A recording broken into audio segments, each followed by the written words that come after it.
about how we monetize the Waalaxy blog. Before you arrived, Colas, we weren't really monetizing the blog. What did you do? To monetize a blog, the aim is to take as many as possible of the users who come to the blog and try to turn them into users of your product or service. In our case, the Waalaxy product. In my opinion, the best way to convert a user arriving on a blog isn't to try to sell them as much of your product as possible, but rather to find out how to bring them as much value as possible. Most of the time, it's people who don't know exactly how to go about it. So as I said, the aim is to find the best ways to bring them value.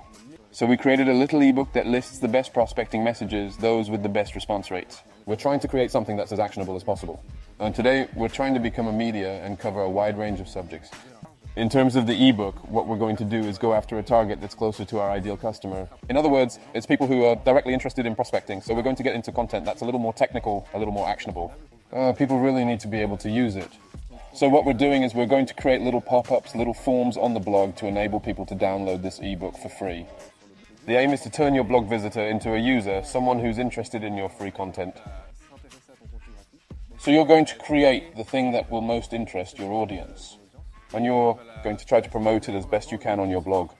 When you get to 50% of your article, you'll see a pop-up that says, we've got this ebook for you. If you want to download it, it's free. You just need to give us your email address and it'll be sent to your inbox.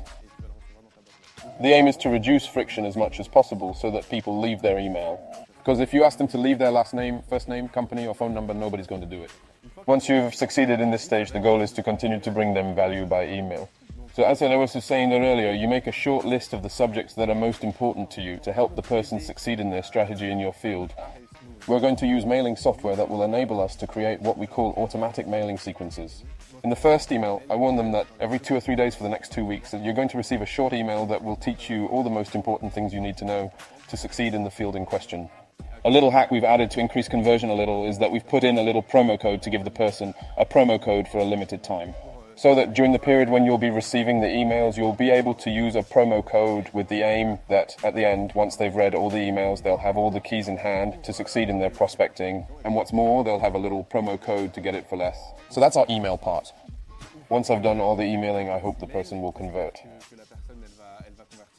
And so this little promo code comes in handy because it's going to enable us to track, in fact, the people who are going to convert, track the results exactly.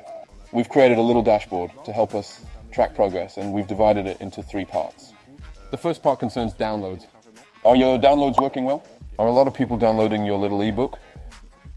Then you'll look at your email KPIs, such as email open rates. For us, for example, it's working pretty well. We have an email open rate approaching 50%, so compared to the SAS average of 20%, it's more than double that. So it's really too good. I think we've got about a 20% click-through rate, so that's 1 in 5 people who open the emails who click on the article. So that's really huge. The part that's often lacking in sales tunnels is creating boring emailings. It's 2023. We absolutely have to stop communicating like a company and instead communicate like a person. What we're going to do is when we send emails, it's not Waalaxy that's sending you an email, it's a Waalaxy person, so it's Margot who sends the emails. In fact, the aim isn't really to sell your product, but to create a relationship with the person. What we do is we're going to be on a first-name basis. We're going to use language that's familiar. The goal, because that's our DNA, of course. The aim is really to create a relationship with the person so that they think, okay, now I'm not talking to a brand, I'm talking to someone who cares about me. And in fact, we can see that it's working because we get feedback by email from people who say, "Hi Margot, thanks for your emails, they're so nice. Can I have a little help on this or that subject?" Really, what you have to keep in mind is that trying to create a relationship is much more prolific than trying to sell your product. So try to bring value, create a relationship, and really be in the spirit of giving to the user. And then normally you'll have your success. It's almost guaranteed. Great. Well, thank you very much for all these tips. Thanks to you. It rocks.